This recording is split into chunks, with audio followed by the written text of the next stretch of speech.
दारू बोतल बीर बीर पीने पे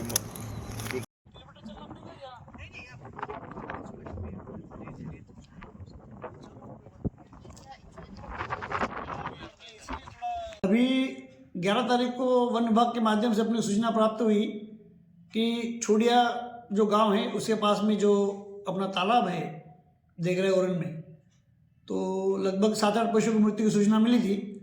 तो 12 तारीख को वन विभाग वाली टीम 2 मृत पक्षी यहाँ लेकर आए थे और अपने जैसलमेर के डॉक्टर जोगिंदर सिंह जी और डॉक्टर पवन जी, उन्होंने उस मृत बर्ड को वैज्ञानिक विधि से पूरा पैकिंग करके उसको वन विभाग को हैंड ओवर किया और उस सैंपल को लेके गए भोपाल की निषाद लैब, जहाँ ऐसे कुछ बीमारी की जांच होती है जो सामान्यतः अपने राजस्थान में नहीं होती।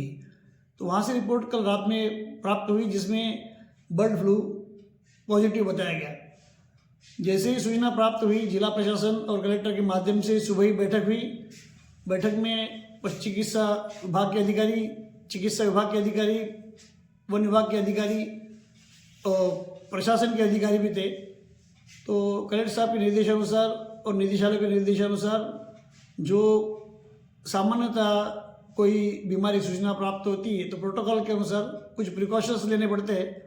वो प्रिकॉशंस के लिए भी कलेक्टर साहब ने कुछ दिशा निर्देश दिए हैं और हमने भी कुछ दिशा निर्देश जारी किए हैं।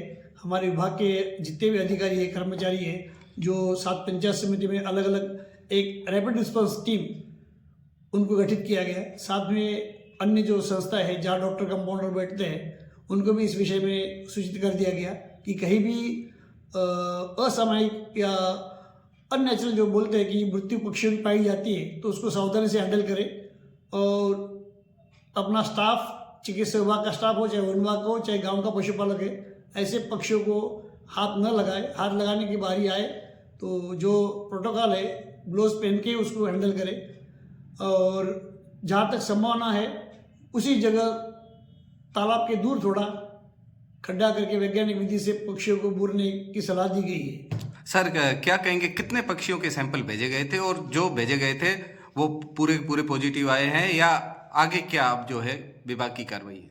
पहले तो लगभग 7-8 पक्षियों की मृत्यु की सूचना प्राप्त हुई थी।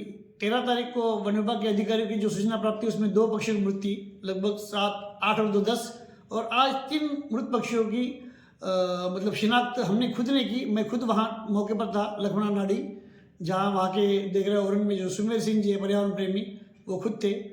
वहाँ के एसडीएम मैडम जोशी मैडम वो स्वयं थे। उसके अतिरिक्त जो वन विभाग के अधिकारी, कर्मचारी, पशुपालन विभाग के अधिकारी, कर्मचारी सभी थे और जो 3 मृत पक्षी थे उसका भी वैज्ञानिक विधि से खड्डा करके जो पक्षी थे उनको दफनाया गया वहाँ पर।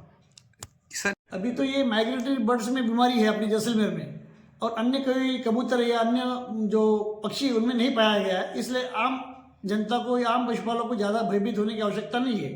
फिर भी एक सावधानी के तौर पर जिस तालाब के पास से मृत पक्षी पाए गए हैं उनको उठाने के बाद में उसको डिसइंफेक्ट कर दिया गया उस जगह को, और वो जो तालाब के पास में हमने निगरानी के लिए व्यवस्था कर दी है प्रशासन के माध्यम से कि वहाँ जो पुलिस पेट्रोलिंग करती रहती है कि कोई भी पशुपालक या पशु उस तालाब का पानी ना पिए।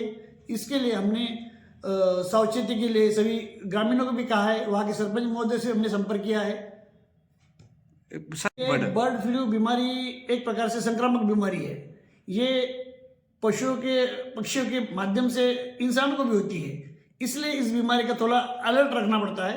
कहीं जो चरवाहा जाता है, कोई ग्वाला जाता है, उसको फैलता है, वो अपने गांव में आता है तो ये प्रकार से दिक्कत हो जाती कई बार। तो ऐसी स्थिति को कंट्रोल करने के लिए, नियंत्रण करने के लिए शुरुआती से ही अपन ने एहतियात बरतना शुरू कर दी है। सावधानी अपन जितना बरतेंगे ये बीमारी उतनी जल्दी कंट्रोल हो जाएगी। मुझे नहीं लगता कि जैसलमेर में कोई ऐसी विशेष परिस्थिति आएगी, क्योंकि पहले दिन से ही प्रशासन के माध्यम से सभी टीम एक्टिव हो गई है।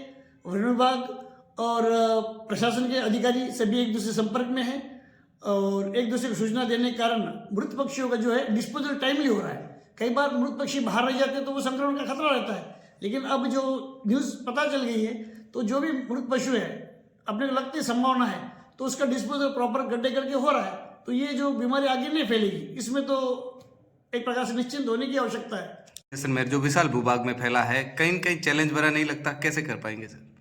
मैं आपकी बात मानता हूँ कि कोई भी योजना या कोई भी कंट्रोल प्रोग्राम अन्य जिले में आसान है। जैसलमेर भौगोलिक दृष्टि से बहुत बड़ा भूभाग है और कोई भी योजना करे चाहे कंट्रोल करे यहाँ दिक्कतें आती है, लेकिन सरकार की गाइडलाइन, जिला प्रशासन के सहयोग से और हमारी जो समर्पित टीम है उनके माध्यम से इस तरह के जो चैलेंजेस है, जो भी समस्या है, उनको हम निश्चित रूप से कंट्रोल करेंगे और पक्षियों में ज़्यादा मृत्यु ना हो और उसका नुकसान आम जन को ना हो, इसके लिए लगातार प्रयास में है।